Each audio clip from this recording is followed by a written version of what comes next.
Every day in the morning, if you start your day with this simple thought in your mind, that today, wherever I go, I will create a peaceful, loving and joyful world.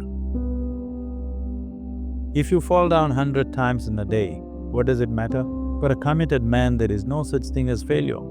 If you fall down 100 times, 100 lessons to be learned. If you look at what you really want, what every human being wants is, he wants to live joyfully, he wants to live peacefully. In terms of its relationships, he wants it to be loving and affectionate. Or in other words, all that any human being is seeking for is pleasantness within himself, pleasantness around him. This pleasantness, if it happens in our body, we call this health and pleasure. If it happens in our mind, we call this peace and joy. If it happens in our emotion, we call this love and compassion. If it happens in our energy, we call this blissfulness and ecstasy. This is all that a human being is looking for. Whether he is going to his office to work, he wants to make money, build a career, build a family, he sits in the bar, sits in the temple, he is still looking for the same thing. Pleasantness within, pleasantness around.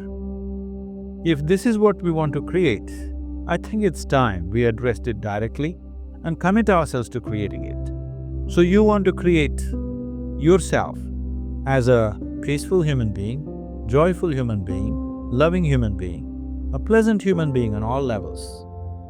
And do you also want a world like this? A peaceful world, a loving world, a joyful world? No, I want greenery, I want food. When we say a joyful world, that means everything that you want has happened. So this is all that you're looking for. So all that you need to do is commit yourself to creating it. To create a peaceful, joyful and loving world, both for yourself and everybody around you. Wherever I go, whichever part of the world I am in, not a single day passes for me Right. without witnessing tears of joy and love around me. Every day, somebody will be shedding tears of love and joy. I don't think there's a better way to live in this world and all of us should strive to create our own circles of joyfulness and pleasantness around us. Because if you are not joyful by your own nature, if you're always going around with the fear of suffering, as long as fear of suffering is there within you, you will never walk your life with full stride. It'll always be half a step. Most human beings have crippled themselves simply because of fear of suffering. What will happen to me is always the question. Whatever happens, this is how I will be.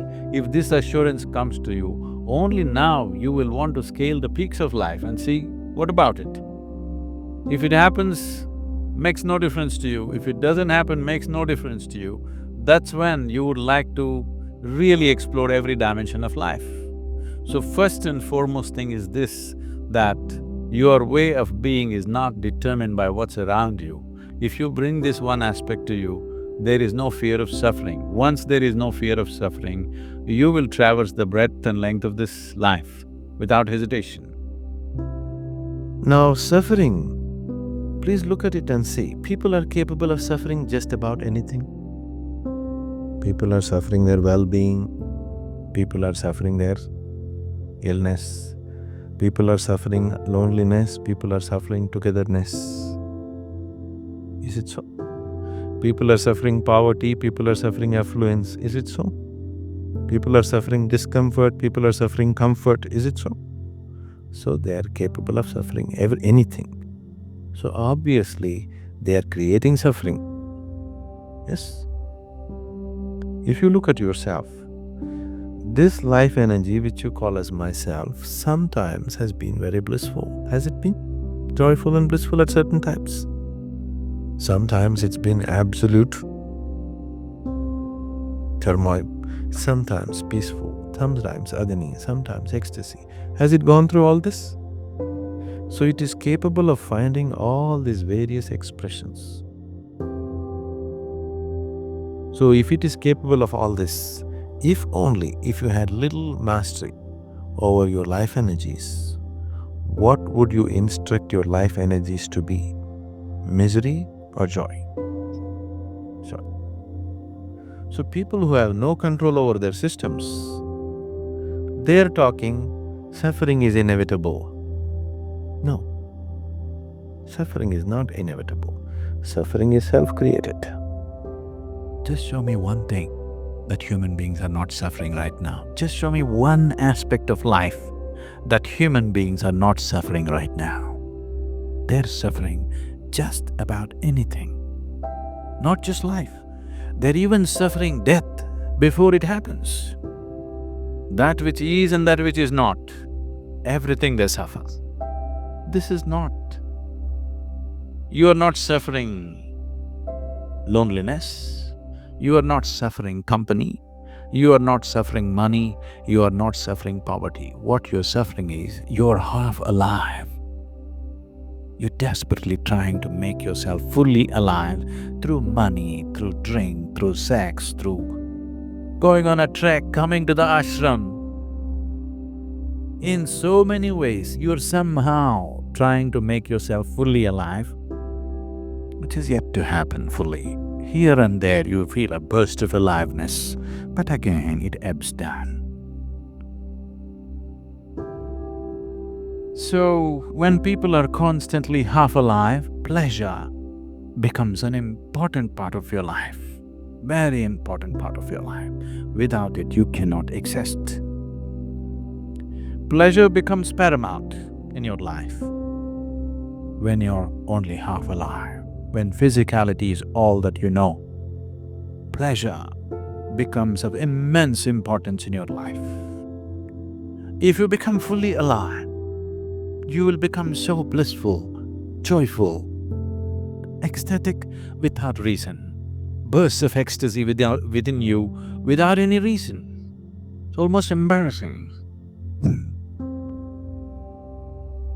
Now, the thought of pleasure just evaporates. Looking for a drink, looking for some kind of pleasurable thing just evaporates out of your mind because you're fully alive. When you're fully alive, pleasure disappears. When you're half dead, pleasure is an important thing. Everything we as human beings have created on this planet was essentially first created in our minds. All that you see, which is human work on this planet, first found expression in the mind, then it got manifested in the outside world. The wonderful things that we have done on this planet and the horrible things that we have done on this planet, both have come from the human mind. So if we are concerned as to what we create in this world, it's extremely important that first of all we learn to create the right things in our mind, how we keep our minds.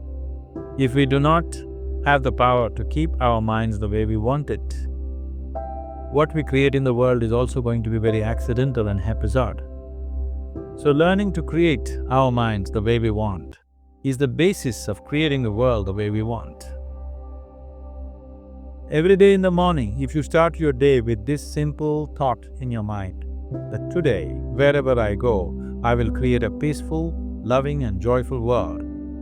If you commit yourself like this to creating what you really care for, now your mind gets organized.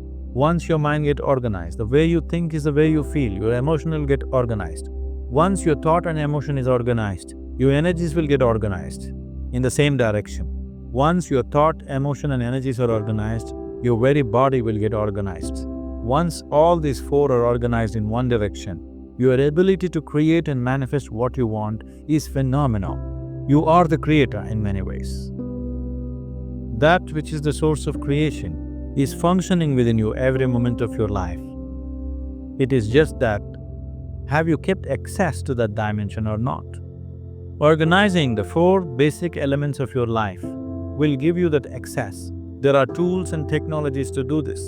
The whole science of yoga, the whole technology that we refer to as yoga is just about this, transforming yourself from being just a piece of creation to become a creator.